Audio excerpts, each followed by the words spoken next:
கிறிஸ்துவுக்குள் அன்பான தேவனுடைய பிள்ளைகளே, இயேசு கிறிஸ்துவின் அன்பின் நாமத்தில் உங்களை ஆசீர்வதிக்கிறேன். பிரியமானவர்களே, நீங்கள் ஆசீர்வாதமாய் இருக்க வேண்டும் என்று உங்களை வாழ்த்துகிறேன், ஆசீர்வதிக்கிறேன். இந்த அருமையான நாளிலும் தேவன் நமக்கு கிருபையாய் தந்த வார்த்தைகளை பாருங்கள். எரேமியா 30ஆம் அதிகாரம் 3ஆம் வசனத்தின் மைய பகுதியை பாருங்கள்.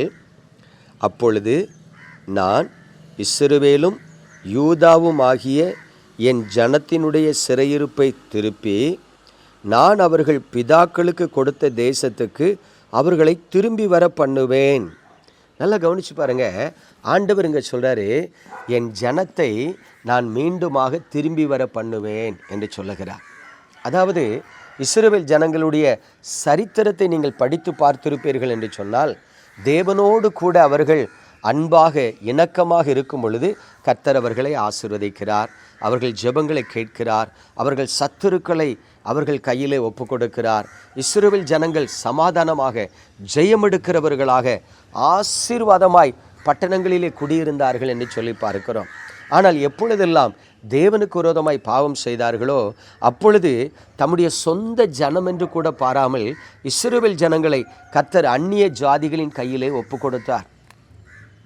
ஒருவேளை அப்படி ஒப்பு கொடுத்த தேசங்கள் பார்த்தீங்கன்னா, பெலிஸ்தியர் கையில் ஒப்பு கொடுத்தார், மீதியானியர் கையில் ஒப்பு கொடுத்தார், சீரியருடைய கையிலே ஒப்பு கொடுத்தார், இன்னுமாக அமலேக்கியர் கையிலே ஒப்பு கொடுத்தார். பல தேசத்து ராஜாக்கள் இஸ்ரவேலுக்கு விரோதமாய் படையெடுத்து வந்து அவர்களை அடிமைப்படுத்தினார்கள் என்று சொல்லி பார்க்கிறோம். அப்படி அவர்கள் அடிமைப்பட்டு போயிருக்கிற தேசத்தில் மறுபடியும் தங்களுக்குள்ள உணர்வடைந்து கர்த்தரை நோக்கி பார்ப்பார்கள் என்று சொன்னால், தேவன் உடனடியாக மனமிறங்கி தம்முடைய ஜனத்தை அந்த அந்நிய ஜாதியாரின் கையிலிருந்து விடுவித்து அவர்கள் சொந்த தேசத்துக்கு திரும்பி வர பண்ணுகிறார். அதே போல் ஒரு வசனத்தை தான் இங்கே சொல்லுகிறார். அவர்கள் பிதாக்களுக்கு நான் எப்படி கிருபை செய்து அவர்களை சொந்த தேசத்துக்கு திரும்பி வர பண்ணினேனோ அதே போல இவர்களை நான் திரும்பி வர பண்ணுவேன் என்று சொல்லுகிறார். எனக்கு அன்பான தேவனுடைய பிள்ளைகளே, கிறிஸ்தவ வாழ்க்கை என்பது ஒரு ஆசீர்வாதமான வாழ்க்கை, ஆனால் அநேக வேதனைகள் போராட்டங்கள் நிறைந்த ஒரு வாழ்க்கை. நீங்கள் பரிசுத்தமாக வாழணும்னு ஆசைப்பட்டால் உங்களால் பரிசுத்தமாக வாழ முடியாதபடி பாவம் போராடும். நீங்கள் உண்மை இல்லவர்களாக இருக்கணும்னு ஆசைப்பட்டு ஜெபிப்பீங்கன்னா நீங்கள் உண்மை இல்லவர்களாக இருக்கக்கூடாதபடி உங்கள் மாம்சமே உங்களுக்கு விரோதமாக எழும்பி போராடி கொண்டு இருக்கும். பாருங்கள், இதை குறித்து பரிசுத்த பவுலப்போஸ்தலன் சொல்லுகிறார், உள்ளான மனுஷனின்படி தேவனுடைய நியாயப்பிரமாணத்துக்கு ஏற்றவனாய் வாழ விரும்புகிறேன், ஆனால் சரீரத்தின்படி நான் பாவத்துக்கு அடிமைப்பட்டு கிடக்கிறேன் என்று சொல்லுகிறார். உண்மையிலே தேவனுடைய பிள்ளைகளே, கிறிஸ்துவுக்காக எவர்களெல்லாம் வைராக்கியமாய் வாழ வேண்டும் என்று விரும்பினார்களோ அவர்களில் அநேகர் தடுமாறி இருக்கிறார்கள், தள்ளாடி விழுந்திருக்கிறார்கள், திரும்ப எழுந்திருக்கிறார்கள். அப்படிப்பட்ட கிருபைகள் எல்லாம் வேதத்தில் சொல்லப்பட்டிருக்கு. இங்கே பாருங்கள், சிறையிருப்புக்கு ஒப்பு கொடுக்கப்பட்டவர்கள் அல்லது விழுந்து போனவர்கள் அவர்களை மீண்டும் அவர் பிதாக்களுக்கு கொடுத்த தேசத்துக்கு திரும்பி வர பண்ணுவேன் என்று சொல்லுகிறார். எனக்கு தெரிந்த ஒரு அருமையான தெய்வ மனுஷனை அறிவேன். நல்ல ஒரு கிராமத்தில் இருந்து ஆண்டவருக்காக ஊழியம் செஞ்சார். அவர் ஊழியம் செய்து கொண்டிருந்த நாட்களில் பார்த்திங்கன்னா அவருக்கு சைக்கிள் கூட கிடையாது, நடந்தே போய் ஊழியம் செய்வார். கிராமமாக போய் ஊழியம் செய்வார். அப்படி கிராமங்களுக்குள்ள போகும்போது அந்த ஜனங்கள் கொடுக்குற ஆகாரத்தை சாப்பிட்டுக்கிடுவார். கிட்டத்தட்ட 24 வருஷம் கஷ்டப்பட்டு ஊழியம் செஞ்சு ஒரு 100-150 ஆத்துமாக்களை ஆதாயப்படுத்தி ஒரு சபை நடத்தி வந்தார். அப்போதான் அந்த சபை கட்டப்பட்டு மகிமையாக எழும்பி வர நேரத்தில் பார்த்திங்கன்னா அவர் மேலே ஒரு சின்ன குற்றச்சாட்டு வந்துட்டு. என்ன குற்றச்சாட்டுன்னா, ஒரு பிரதர் வெளிநாட்டிலிருந்து இவருக்கு கொஞ்சம் பணம் அனுப்பி இருந்திருக்கார். ஒரு 50,000, ஒரு 1,00,000 அப்படின்னு ஒரு 2-3 டைம் அவருக்கு பணம் அனுப்பியிருக்கார். இந்த தெய்வ மனுஷன் என்ன நினச்சிட்டாரு, அவர் பணம் அனுப்பின உடனே நம்ம கஷ்டத்தை போக்குறதுக்கு ஆண்டவர் அந்த சகோதரனை எழுப்பி தந்திருக்கிறார் நினச்சி தன்னுடைய குடும்பத்துக்கு, தன்னுடைய பிள்ளைகளின் படிப்புக்கு, தன்னுடைய குடும்ப தேவைகளுக்குன்னு அதெல்லாம் செலவழிச்சிட்டார். அந்த மனுஷன் ஒரு 2-3 மாதம் அனுப்பிட்டு ஒரு நாள் திடீர்னு சொல்லிட்டாரு, பிரதர் இதை நீங்கள் என்ன பண்ணுங்க அப்படின்னா, உங்கள் சபைக்கு பிஏ சிஸ்டம் இல்லாமல் இருக்குது, அதுக்கு ஆம்ப்ளிஃபையர் வாங்குறதுக்கு, பாக்ஸ் வாங்குறதுக்கு, லேப்டாப் வாங்குறதுக்கு, லைவ் டெலிகாஸ்ட் பண்ணுறதுக்கு, இந்த பொருட்கள் வாங்குறதுக்கு நீங்கள் பயன்படுத்திக்கிடுங்கன்ட்டார்.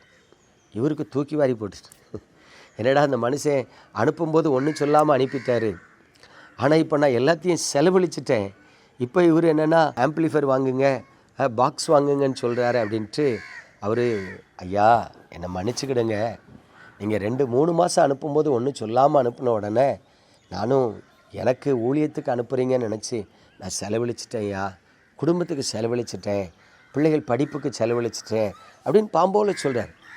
அப்போ பார்த்தீங்கன்னா அந்த மனுஷனுக்கு பயங்கர கோபம். நான் உங்களுக்கு தான் அனுப்புனேன், ஆனால் உங்கள் ஊழியத்துக்கு அனுப்புனேன், சபைக்கு அனுப்புனேன், நீங்கள் எப்படி உங்கள் குடும்ப தேவைக்காக எடுத்து செலவழிக்கலாம், என்கிட்ட கேட்டிருக்கலாமே.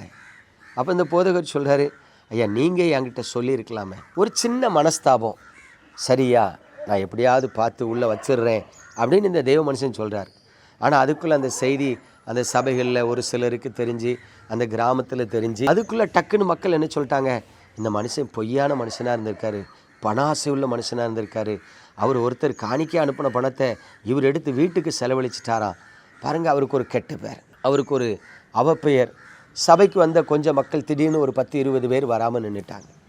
இவர் தெய்வ சமூகத்தில் போய் உட்காந்து காத்திருந்து அழுறார். பார்த்திங்கன்னா ஒரு 4 மாதம் கழித்து அந்த காணிக்கை அனுப்பின அந்த மனுஷன் வெளிநாட்டிலேருந்து வரார். வந்து இங்கே வந்து சபையில் வந்து பார்க்குறாரு, சூழ்நிலைகளை பார்க்கார், அவருடைய குடும்பத்தை பார்க்குறார்.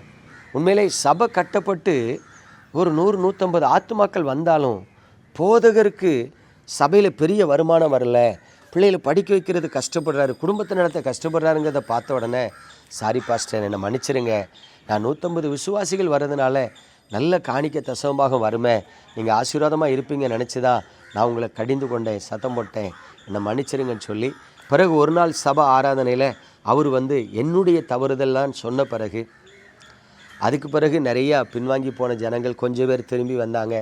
அந்த தெய்வ மனுஷனை கர்த்தர் மீண்டும் கனப்படுத்தினார். இன்றைக்கி ஒரு அருமையான ஒரு ஊழியத்தை செய்கிறார்.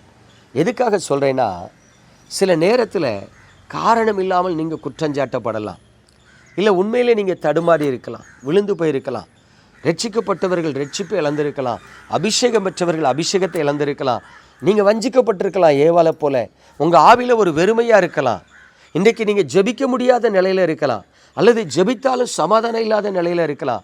ஒருவேளை உங்கள் சரீரத்தில் ஏதோ ஒரு வியாதி போராடி, ஆமீன், சுகர் வியாதியோ ப்ரெஷர் வியாதியோ ஏதோ ஒரு வியாதி வந்து உங்களை சிறையிருப்புக்குள்ளே தள்ளி உங்கள் சந்தோஷத்தை சமாதானத்தை கெடுத்து கொண்டு இருக்கலாம். எனக்கு அன்பான தேவனுடைய பிள்ளைகளே, நான் பிரசங்கிக்கிற கர்த்தர் சொல்கிறார், நான் திரும்பி வர பண்ணுவேன். ஆமீன். நீ இழந்து போன ஆசீர்வாதத்தை உனக்கு திரும்பி வர பண்ணுவேன்னு சொல்கிறார். நீ இழந்து போன கிருபைகளை உனக்கு திரும்பி வர பண்ணுவேன்னு சொல்கிறார். நீ இழந்து போன மேன்மையை நான் உனக்கு திரும்பி வர பண்ணுவேன்னு சொல்கிறார். இன்றைக்கி நீங்கள் எந்த நிலையில் இருந்தாலும் சரி, இந்த தேவனுடைய வார்த்தையை விசுவாசிங்க. நீங்கள் இழந்தது, விட்டது, தவறுனது எல்லாவற்றையும் தேவன் உங்களுக்கு திரும்பி வர பண்ணுவார். நம்ம ஜெபிப்போமா? எங்கள் அன்பின் பரலோக தகப்பனே, பரிசுத்தமான காலை வேளையில் உமது கிருபையின் கரத்தில் உமது பிள்ளைகளை தருகிறேன். அப்பிரயோஜனமான ஊழியக்காரன் ஆண்டவரே, உங்கள் வார்த்தையை பிரசங்கிக்கிற அவ்வளவுதான். இந்த வார்த்தை உமது பிள்ளைகளுக்குள்ள ஆவியாய் ஜீவனாய் கடந்து செல்லட்டும். உங்கள் நாமத்தை மகிமைப்படுத்தட்டும். உம்முடைய பிள்ளைகளின் கண்ணீரை துடைக்கட்டும். உம்முடைய பிள்ளைகளை அவர்கள் இழந்து போன அந்த மேன்மைக்கு நீர் திரும்பி வர பண்ணும்படி ஜெபிக்கிறேன். அவர்கள் இழந்து போன ஆசீர்வாதங்களை திரும்ப பெற்றுக்கொள்வதற்கு நீர் வாசலை திறக்கும்படி ஜெபிக்கிறேன். உங்கள் அன்பின் கரத்தில் தருகிறேன். ஒவ்வொருவரையும் நன்மையால் நிரப்பு, கிருபையால் நிரப்பு, ஆசீர்வாதத்தால் நிரப்பு, தேவ அன்பினால் நிரப்பு. இயேசு கிறிஸ்துவின் பரிசுத்த நாமத்தில் ஜெபிக்கிறேன் நல்ல பிதாவே, ஆமென்.